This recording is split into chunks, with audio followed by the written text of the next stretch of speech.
there's a weird feeling starting to happen again in gaming. That feeling where you open a trailer, watch 30 seconds, and immediately know your free time is in danger, because suddenly every studio seems to be aiming bigger, darker worlds, bolder RPGs, stranger ideas, and games that genuinely look like they could completely take over your life for weeks. And honestly, some of these projects don't even feel real anymore. So here are the upcoming games that look absolutely impossible to ignore. And trust me, this list gets ridiculous fast. Alright, let's start with the one that already looks like somebody weaponized style itself. Because Phantom Blade Zero genuinely feels less like a traditional action game, and more like a martial arts hallucination. Every animation has this insane flow to it. The combat looks brutally fast, but never messy. Every sword clash, every dodge, every movement feels choreographed like an actual kung fu film.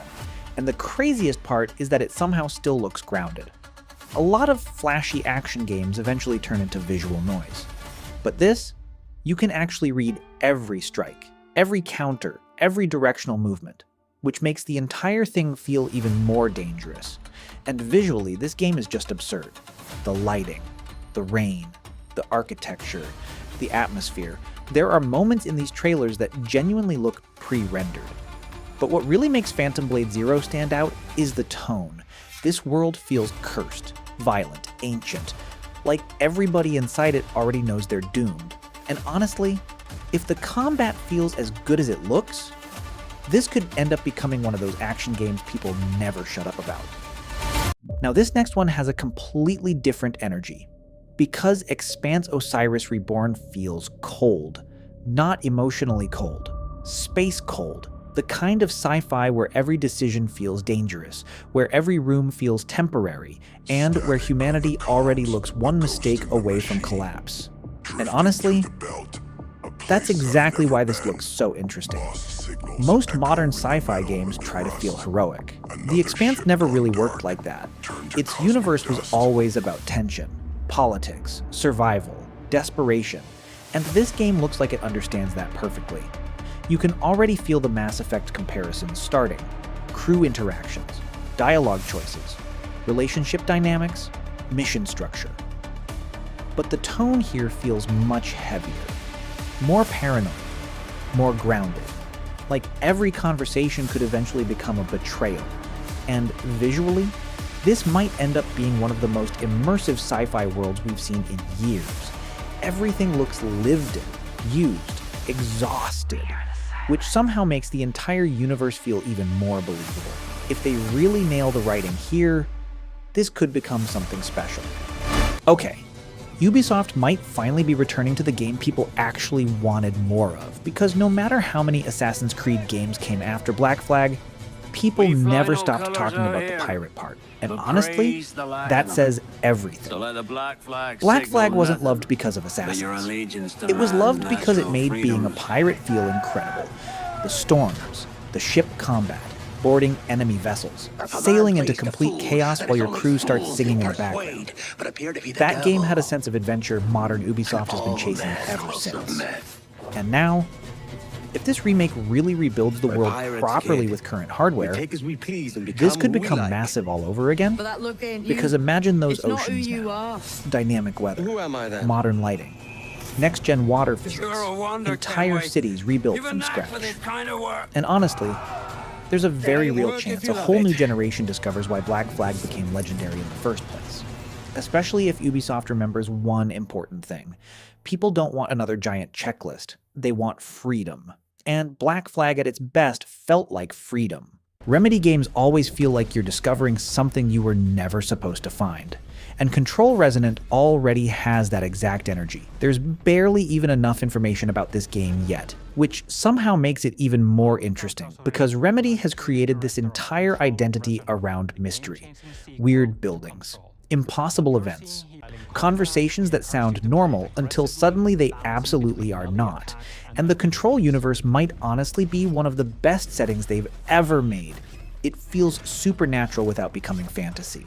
Scientific without feeling sterile, just deeply wrong. In the best possible way. And visually, nobody really frames environments like Remedy. Their games always feel strangely cinematic, not because they're trying to imitate movies, but because they understand atmosphere, silence, lighting, empty space, audio design. Everything feels intentional, and honestly, Control Resonant could end up becoming one of the weirdest major releases in the next few years, which is exactly why people are already obsessed with it. This one right here, this is dangerous because Gothic isn't just nostalgia for a lot of people, it's religion. And remaking something with that kind of legacy is unbelievably risky. But honestly, from what we've seen so far, they might actually understand why the original mattered. The world still feels hostile. Not cinematic hostile, actually hostile. Like the game genuinely does not care whether you survive or not. And that old school RPG energy is exactly why so many people still love Gothic. Nobody treats you like a hero. Nobody respects you. You have to earn absolutely everything. And weirdly enough, modern RPGs almost never feel like that anymore, which is why this remake could hit so hard, especially if they preserve that brutal progression feeling.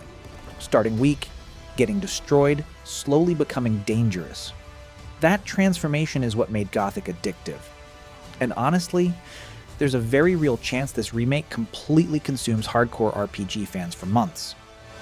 The first Atomic Heart already felt like somebody's beautiful fever dream. Atomic Heart 2 somehow looks even less stable. And honestly, that's probably the correct direction. Because what made the original memorable wasn't just the combat, it was the atmosphere. That bizarre retro-futuristic world, the giant machines, the unsettling architecture, the constant feeling that something inside this universe had gone horribly wrong. And now it looks bigger, louder, more ambitious. The scale alone already looks insane. Massive environments, huge mechanical enemies, more destruction, more visual chaos. But underneath all that madness, there's still something genuinely fascinating about this world. It doesn't look like standard sci-fi.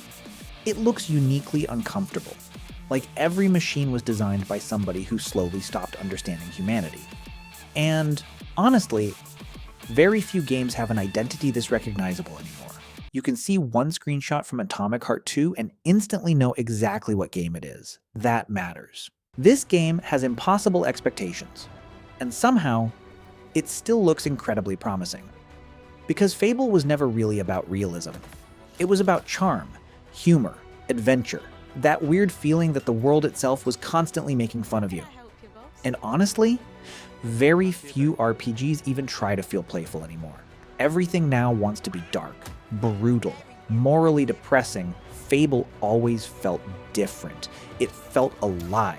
And if Playground Games actually manages to preserve that personality while modernizing the combat and exploration, this could easily become one of Xbox's biggest games, especially because visually, this world already looks gorgeous. Dense forests, fantasy villages, ridiculous creatures, beautiful lighting. But more importantly, it actually looks memorable. And that's rare, because the hardest thing for fantasy games now isn't graphics, it's identity. And Fable still has identity. Now this next project feels genuinely unsettling. The Cube looks like the kind of sci-fi game where you slowly realize the world itself is the problem. Everything about it feels unnatural. The structures, the scale, the silence. It has that exact type of atmosphere where curiosity slowly turns into fear. And honestly, those are usually the best sci-fi experiences. Because the unknown is always more interesting than explosions, we still barely know what this game fully is, but sometimes that mystery actually helps. Because right now people are filling in the gaps with imagination, and imagination is powerful, especially when the visuals already look this strange. This doesn't feel like clean, futuristic sci-fi.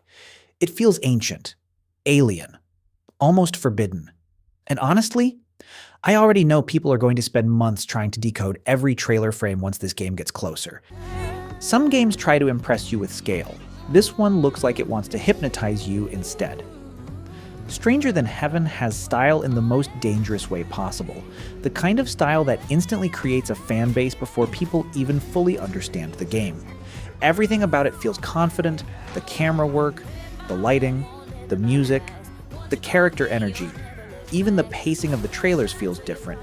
like the game already knows exactly what mood it wants you trapped inside.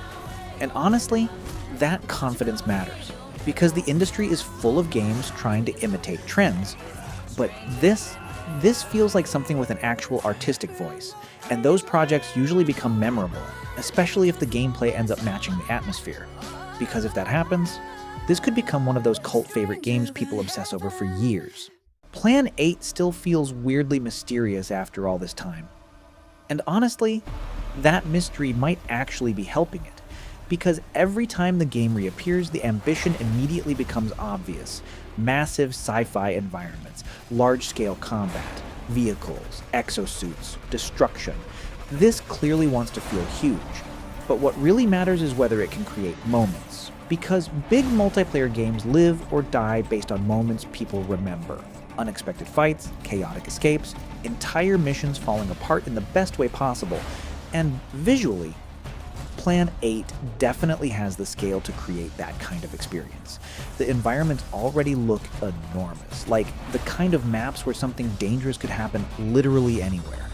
And honestly, if they can combine that scale with satisfying combat and real progression, this could end up becoming much bigger than people expect.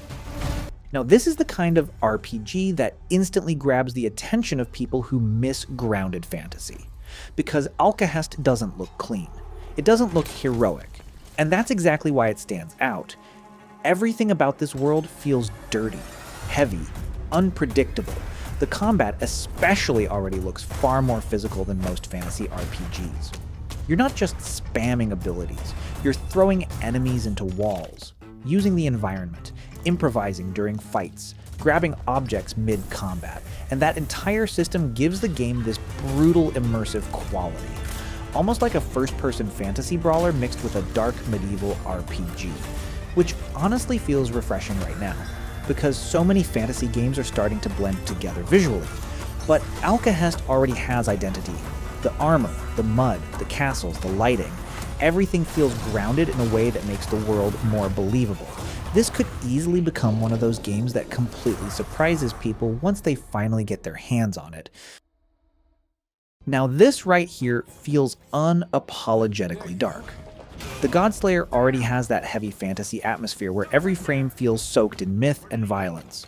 And honestly, the title alone sets expectations immediately. This doesn't sound like a hopeful adventure. It sounds like war against something ancient, which is exactly why the game already feels interesting. The environments look massive, the enemies look terrifying, and the world itself feels like it's collapsing under its own history. That kind of fantasy always hits differently, especially when it feels tragic instead of heroic. And visually, this game already understands scale, huge structures, towering creatures, entire landscapes that make the player look insignificant. That creates tension automatically, because the bigger the world feels, the more dangerous everything inside it becomes. If the combat delivers real weight and impact, this could become a serious sleeper hit. Making a James Bond game is honestly harder than people think, because you're not just adapting a character, you're adapting an entire fantasy. Style, confidence, danger, charm, and 007. First Light already looks like it understands that. This doesn't feel like generic stealth. It feels elegant. The environments look expensive, the cinematics look polished, and the entire presentation has this smooth spy thriller energy, which is exactly what Bond needs. IO Interactive might actually be the perfect studio for this. Hitman already proved they understand social stealth better than almost anybody. Crowded spaces, manipulation, improvisation, creative assassinations, that entire design philosophy fits Bond perfectly. And if they really lean into player freedom instead of scripted action sequences, this could end up becoming the best Bond game in decades. This game already feels dangerous for anybody obsessed with dark fantasy RPGs, because the Blood of Dawnwalker has that exact kind of atmosphere people completely disappear into. A world that looks beautiful, but deeply cursed. The moment people saw the team behind this project, expectations immediately exploded. Former Witcher developers. A brand new dark fantasy universe. Moral choices, monsters, politics. That combination alone already sounds terrifyingly powerful. But what really stands out is the tone. This world feels hungry, like everything inside it is slowly consuming itself. And the vampire themes only make that atmosphere stronger, because this doesn't look like glamorous fantasy. It looks personal, violent, intimate, the kind of RPG where every decision feels emotionally dangerous. And if the writing actually delivers, this could become one of the next giant RPG obsessions. There's this. The game that already feels bigger than the industry itself. Because Witcher 4 isn't just another sequel, it's the beginning of a completely new era for one of gaming's biggest franchises. And everybody knows it. The pressure here is unbelievable. That first reveal already proved something important. CD Projekt still understands atmosphere better than almost anyone. The forests, the snow, the monsters, the silence. Even a short cinematic was enough to immediately pull people back into that world. And that's the real power of The Witcher.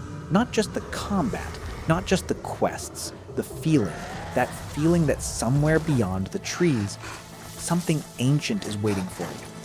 And if CD Projekt truly learns from everything that happened after Cyberpunk, this game could become absolutely enormous, especially because expectations now go far beyond graphics. People want meaningful choices, memorable characters, stories that stay with them.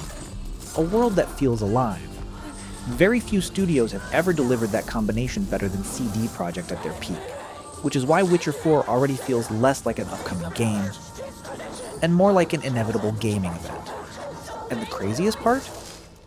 This list still barely scratches the surface of what's coming next, because gaming genuinely feels like it's entering another massive shift. Bigger worlds, stronger identities, more cinematic experiences, and projects that look far more ambitious than what we've gotten used to. So yeah, our backlogs are probably doomed. That's a pretty good problem to have.